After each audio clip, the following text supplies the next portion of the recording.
como você explicaria o fato de homens negros envelhecerem bem? Querendo ou não, a minha fala vai estar um pouquinho aqui atravessada sobre o meu processo de vida mesmo, né? Acho que não Sim, tem como a gente falar a não ser pelo nosso lugar mesmo de experiência, de vivência, sim, né? por isso que você está aqui hoje, É, inclusive. exato. E aí eu acredito que esse processo de envelhecer bem, de homens negros, né, envelhecerem bem, vem muito, eu acho que esse processo de rede de apoio. Uhum, A gente tem nossos mecanismos mesmo de às vezes estar ali se reorganizando, né? uhum, Percebendo o que a gente tem de senso positivo, de senso negativo, como a gente pode se fortalecer, mas essa caminhada sozinha, ela se torna, né, um processo meio árduo, sim, solitário mesmo, né, por sim, assim dizer. Eu acho que quando você não tem uma rede de apoio, e eu não falo isso somente dentro desse contexto familiar, mas eu uhum, falo disso dentro de um contexto de um espaço religioso, de um espaço de trabalho, de redes de amigos mesmo, né? Eu sim, acho que isso são caminhos de possibilidades, né? São esses caminhos que possibilitam mesmo que pessoas, que homens pretos, né, consigam viver de... Vou travar, né? Que homens pretos consigam viver mais tempo, né? E quando a gente fala mais tempo também dentro desse processo de qualidade de vida, né? Eu acho que esse processo do envelhecimento não é só quero chegar aos 90 anos, né? uhum, Eu quero chegar aos 90 anos com qualidade de vida, né? Com sim. uma saúde organizada, uma saúde equilibrada, saúde física, saúde emocional. Eu acho que olhar para isso também possibilita esse lugar de envelhecer, né? Envelhecer com qualidade. Sim, de verdade. Eu acho que é legal que você traz essa questão da rede de apoio, né? A gente sempre fica falando, e principalmente do contexto que está aqui, com filhos pequenos, e a gente sempre coloca essa questão da rede de apoio dentro desse contexto, né? Me ajudar a cuidar dos meus filhos, me ajudar a cuidar dos pequenos. E engraçado, né? Entre muitas aspas, vou colocar até interessante, como isso volta para cuidar dos mais velhos, né? No final das contas, essa rede de apoio ela volta a ser necessária, né, depois de um certo tempo. Sim. As pessoas, né, às vezes trazem sobre esse momento, né, do início aqui do primeiro período de vida a esse último, né, período da vida, de como se assemelha, né, e aí a base é isso, né, a base vem dentro desse lugar de rede. Porque essa semana, por exemplo, eu estava aqui pensando, assim, eu estava extremamente cansada, Uhum, né, estava exausta, e eu olhei assim pro lado e falei, gente, eu não tenho ninguém para quem pedir ajuda. Ou essa rede vem, né, de quem está ali um pouco próximo, mas eu sou uma pessoa muito fechada, por exemplo, eu não sei pedir ajuda, uhum, né? Ou então a gente tem que estar pagando ali, né, de alguma sim, forma alguém para estar ajudando. Isso também não deixa de ser uma rede de apoio, sim, né? Mas eu parei, olhei, sentei mesmo assim e fiquei, cara, é solitário demais esse processo, uhum, uhum, né? uhum, Solitário demais. Então é muito bom quando a gente vai construindo esses laços, né, que permitam tanto nessa fase inicial da vida, né, quanto nesse sim, processo mesmo de finalização mesmo da vida, sim, sim, sim, a gente tem ali para quem recorrer, né? uhum. É, até que foi um dos fatores que a gente até levou um tempo maior para conseguir gravar isso aqui, né. A gente adiou essa conversa, porque a sua rede, as pessoas que poderiam dar esse apoio para que a gente pudesse ter essa conversa, tiveram outras demandas e a gente teve que ir remarcando. Isso não é algo que está no campo do teórico, né, falando dessa prática mesmo, né. Uhum. Coisas que fogem ao controle, né? Exatamente. E aí a Ma gente tem que se readequar de alguma maneira. sim, sim, sim. Como se a gente tivesse um plano e esse plano fosse dar certo, né. Sim. Nossa, eu vou para a nossa segunda pergunta agora, né, e aí a gente Uhum. já começa a entrar no tema desse episódio, que a gente está falando aqui de envelhecimento, de paternidade, principalmente de paternidade, sobre esse outro ponto de vista, né. E eu queria saber de você, como filha, o que que você acha que é essencial para dizer sobre a paternidade para homens pretos? Imaginando que a gente tem bastantes homens pretos ouvindo a gente aqui, e a gente estava falando, né, eu venho construindo essa narrativa e a trajetória principalmente dessa segunda fase da temporada, dessa temporada, essa segunda metade, conversando com homens, né. E Uhum. aí a gente vai trazendo a ideia de homens, paternidade e tal, e a gente queria conversar, eu quis muito conversar uma filha. Então, a partir do seu ponto de vista de filha, o que que você acha que deveria ser dito para esses pais? É, eu acho que o principal ponto é o amor, Diego.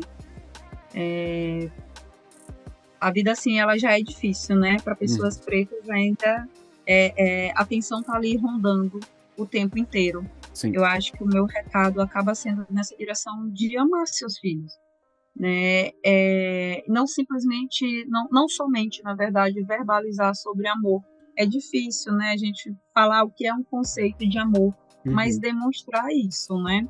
sim. A minha relação hoje com o meu pai, ela é construída na base disso. Quando eu olho assim para o passado, as lembranças de afeto são essas lembranças de atos de amor. O meu Uhum, pai é aquele cara que acordava, pegava a vitrola, pegava os vinis aqui com Djavan, com Simonal, uhum, colocava o vinil para tocar e eu já acordava, sabia que ia ter festa, por assim sim. dizer, assava uma carne, fazia alguma Uhum, coisa do tipo. Então, quando a gente acordava, a gente tinha uma dinâmica de brincar, de dançar, né? uhum, Então, por isso que eu te falei que o meu contato, assim, também com a música acaba sendo esse espaço, assim, de cura, né? sim. Porque a música, ela tem esse marco, assim, afetivo. Então, isso para mim são atos de amor, Uhum, né? O meu pai não falava, não era muito de falar te amo, mas uhum, ele tinha essa relação da dança, de botar uma música que a gente gostava, das brincadeiras, por mais que ele se tu olhar as fotos de papai, ele não sorri para nada. aham, Mas ele é um homem extremamente brincalhão. Sempre foi um cara extremamente brincalhão, uhum, né? Então isso também é ato de amor, né? Ter essa relação de trocas, de sorriso, porque nos momentos pesados, às vezes é isso que vai fazer a gente ali ter um pouquinho de força, né? sim. Um pouquinho mais de força nas relações, né? Então Uhum, eu acho que o amor ele acaba cercando isso dentro dessa relação, desse processo de paternidade, porque retira também aquele lugar do só mulheres sabem amar, sim, né? Só as sim, mães sabem dar esse carinho, né? Só as sim. mães sabem dar o afeto. E eu fui criada por um homem preto. Meu pai, quando eu nasci, meu pai tinha 50 anos, Pra você ver. né? Então, um homem preto já de meia idade, Uhum, brincando, dando amor, abraçando. Um dos momentos que marca mais assim a minha vida, Diego, outro dia eu estava lembrando muito saudosa aqui em casa. Quando eu era pequena, papai me colocava para dormir, sempre me colocou para dormir, na verdade, né? uhum, E aí, uma vez eu muito sonolenta, ele me tirou do sofá e foi me colocar no meu quarto, né? Aí ele sempre me dava um beijo antes de eu dormir. E eu muito sonolenta quando ele me beijou, aí eu falei assim, ai, um anjinho do céu me beijou. E aquilo ali foi um momento assim que a gente não tinha nem dimensão das sim, coisas, né? Então sempre virou uma brincadeira nossa. Sempre quando ele ia me colocar para dormir, ele me beijava, aí eu falava, ou ele falava, ai, um anjinho do sim. céu me beijou. E até hoje isso continua. Meu Nossa, que pai tem lindo. 84 anos, eu tenho 34 anos, né? E hoje tem essa troca aí desse afeto, né? Então o Uhum, amor ele pode cercar a gente de várias maneiras, né? Que possibilitem essa paternidade saudável. sim, sim, de fato. Bom, já me atravessou aqui, mas é isso. Eu acho que, assim, é muito importante, né, eu ia falar que é muito foda, mas eu vou dizer que é muito foda mesmo. É muito foda isso, porque a gente, às vezes, fica esperando algumas demonstrações, né, de amor, tal tais quais a gente vê outras pessoas fazendo, né. A gente vê quer que um pai seja como a gente vê e acaba não trazendo essa construção do que está no dia a dia pra gente, né. Eu gosto muito de dizer isso. Por mais que a gente entenda, estude, queira fazer o melhor, se compreenda, esteja trabalhando para isso, esteja tentando se conhecer, que já é algo que já é difícil, né. Então, pô, vou transpor para essa fórmula aí que você trouxe, seu pai com 50 anos foi pai de novo. E aí homem feito, né, mais do que feito, inclusive. Sim. E ainda assim, e aí traz para outra coisa que você falou assim: "Ah, meu pai nunca falou eu te amo". Pô, mas existem milhares de formas de amar e ninguém tá aqui falando que tudo bem não falar eu te amo e nem que tem problema em não falar. Mas olha as lembranças que são montadas em cima de tudo isso. Falando de um homem com 50 anos investindo na paternidade, porque a gente tá aqui, eu tô aqui com quase 40 e tô cansado e falo assim: "Cara, eu não aguento isso aqui".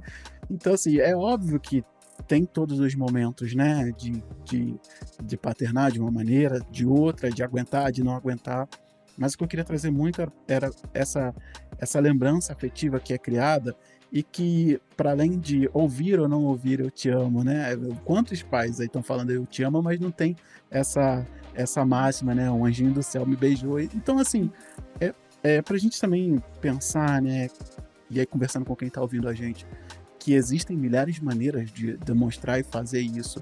E não é só porque vai aplicar uma paternidade num modelo que a gente vê que às vezes não cabe às nossas relações, que vai ser uma paternidade ruim, né? É óbvio que ninguém está deificando um pai aqui, mas olha as coisas boas que ficam e olha onde isso levou, né? Acho que é muito bacana você trazer esse exemplo para a gente ilustrar, né? Que existem diversos tipos de paternidade e elas vão se espalhar, né? Esses dias eu tive pensando muito isso e é uma coisa que me martela sempre, né? De quão diferente é a paternidade até para a própria pessoa, né? Eu sou um pai diferente para meu filho Benjamin, um pai diferente para Aurora. Eu sou pai de 2 crianças. Eu sou 2 pais diferentes e cada um tem comigo uma relação que eu consigo entregar para eles, né? Não que eu tenha vindo aqui falar de mim, mas acho muito importante a gente tentar, né, meio que fechando essa minha fala aqui para a gente partir, tentar olhar menos para modelos e mais para a prática da paternidade, né? Acho que isso ajuda muito a gente. E olhar para esse lugar plural mesmo, né? Do Sim, paternidades, né? Não tem um livro ali modelo, não, a sim, partir dessa nossa conversa também não é um lugar para ser o padrão das coisas, pode ser exemplo, pode sim, ser sim. inspiração, né? Mas não precisa seguir a risca. Até porque tu pode tentar construir essa história que eu tô te falando aqui, essa narrativa que eu tô trazendo, e ser completamente diferente, Uhum, né? Então é importante para que esses pais estejam percebendo que eles podem construir a sua própria história, né? sim, Não sim, precisa ter esse lugar ali do padrão, né? sim. Mas esse lugar mesmo de reconstrução, de construção, reconstrução, né? Aham. Inclusive a partir dessa troca que a gente está tendo aqui agora, né? Se vier alguma coisa e quem está ouvindo a gente, eu faço questão de sempre trazer para essa nossa troca.